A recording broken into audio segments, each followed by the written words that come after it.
Hello everyone, my name is Balikis Ukobi Balikis Omalola, and I am a mechanical engineering student at University of Lagos. And I am the winner of the Soapbox Science Competition 2025, the first female edition in Nigeria. So I've been getting comments like, Balikis, what did you work on for your Soapbox competition? You had your presentation was superb, it was awesome, it was fantastic. We would really like to know what you worked on because we were no opportunity to be there to, see the presentation and learn from.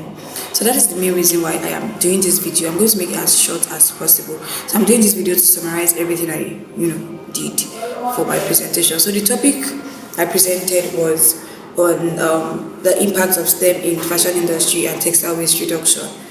So it's just for us to understand that STEM is everywhere. STEM is not just limited to medicine, it's not just limited to technology, engineering, mathematics, it's beyond labs, it's beyond chemical mixings and the likes, right? So STEM is everywhere, including the fashion industry.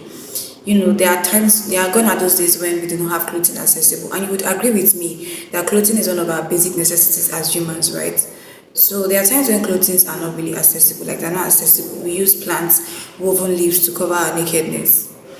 But the introduction of STEM has made it very, very easy for us to have clothing, and it has made it really accessible regardless of your economical status and financial status. You can get clothes.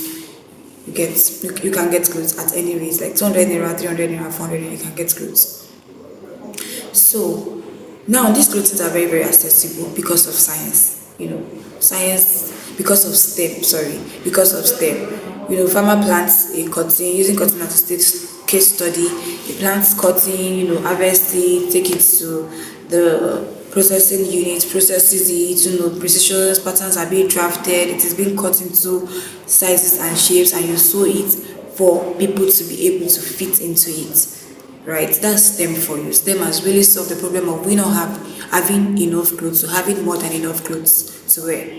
But what the problem now is the fact that after wearing these clothing, where are they going to? We end up disposing these clothing, but what happens to them after disposal? And that is why design for environment is extremely important. There's this new trend of you wearing a clothes and not like wearing it again until after like 5 years. You agree with me that some of us have clothes in our wardrobes that we've worn, that like the last time we wore it is probably 5 or 6 years ago, and we don't even think about them, and maybe the next time we're going to be picking it up is that the clothes is too tight or too small for us, or better still too big for us to wear, like we outgrow it, or it's not just fitting well again. So at the end of the day we dispose it or give it out. So this disposal has been a very huge issue, and textile waste is a very, very serious problem. When you hear waste, what comes to your mind is plastic waste, paper waste, organic waste, but hardly do we think about textile being a problem, like being a waste on its own.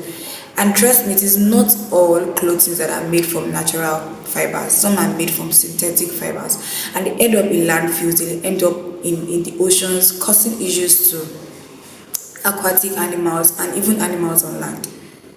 To this, we have now textile waste is now a very, very huge problem, and we've not even started noticing it as a problem, because even research has shown that 94 million of waste on landfills are generated from the fashion industry, textile waste. And most of these things, when you dispose them, they do not decompose. They can stay as long as 300 years, 500 years without even decomposing.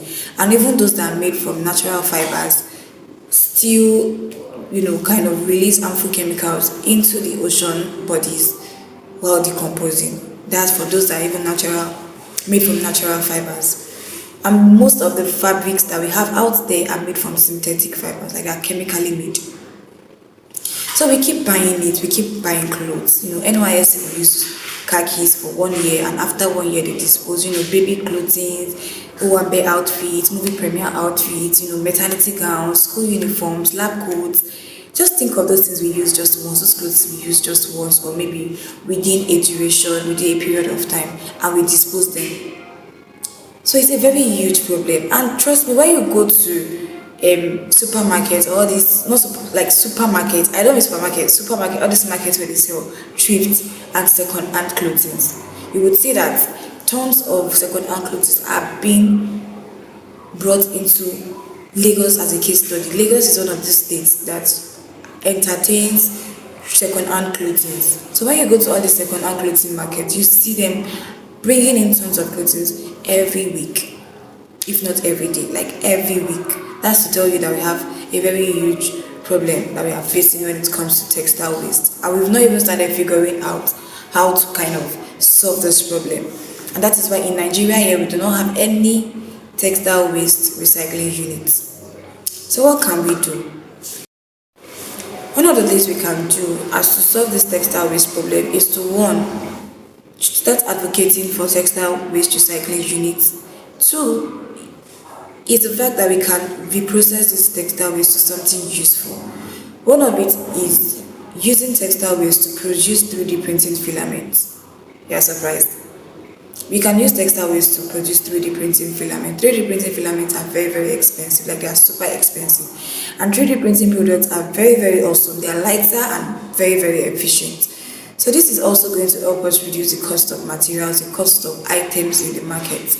That's helping us to redirect our waste to solving problems in the economy, to producing things that we can use. Also, we can process, or we can upcycle used clothing. Either for us, we can use it as wall art, we can restyle it to something useful. Example is using your old denims to make tote bags, to make bucket arts, to make different things that are very, very useful.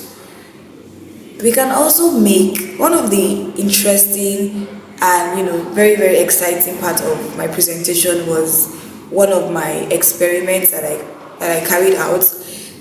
It was like I kind of made bao bricks from textile waste. Yes, bricks that you can use to build your house or use as interlocks on your road. So I used a textile waste. I used used fabrics to make bao bricks. Yes, and it was really, really, it turned out really well. Because using fabrics to create bao bricks has its own, engineering importance. One of it is the fact that it has high thermal and acoustic, insulation.